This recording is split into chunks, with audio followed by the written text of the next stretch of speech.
మీకు తారసపడే వారంతా గురువులే. గురువులంటే తరగతి గదిలో పాఠాలు నేర్పించేవారు మాత్రమే కాదు, మీకు జీవితంలో తారసపడే ప్రతి ఒక్కరిని గురువులుగానే భావించండి. మన చుట్టూ ఉన్న వారి జీవన విధానాన్ని, వ్యవహార శైలిని గమనిస్తే ఎన్నో విలువైన పాఠాలు నేర్చుకోవచ్చు.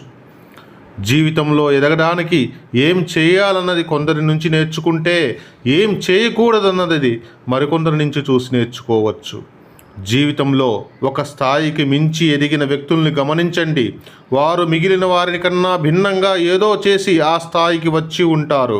అందరూ చేసే పనే మనము చేస్తే అందరిలో ఒకరిగానే మిగిలిపోతాం.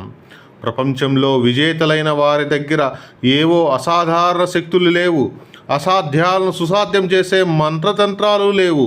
వారు చేసిందల్లా మిగిలిన వారి కన్నా వేరుగా ఆలోచించడం, మూసధోరణి వదిలి కొత్తగా ప్రయత్నించడం, అందరూ నడిచే దారి కాకుండా కొత్త దారిని ఎంచుకోవడం, మెరుగైన గమ్యాన్ని నిర్దేశించుకోవడం. ఇవన్నీ చేయాలంటే ముందు రిస్క్ తీసుకోవడానికి సిద్ధంగా ఉండాలి. ఈ ప్రపంచంలో నువ్వు చూడాలనుకున్న మార్పు నీతోనే మొదలుపెట్టు.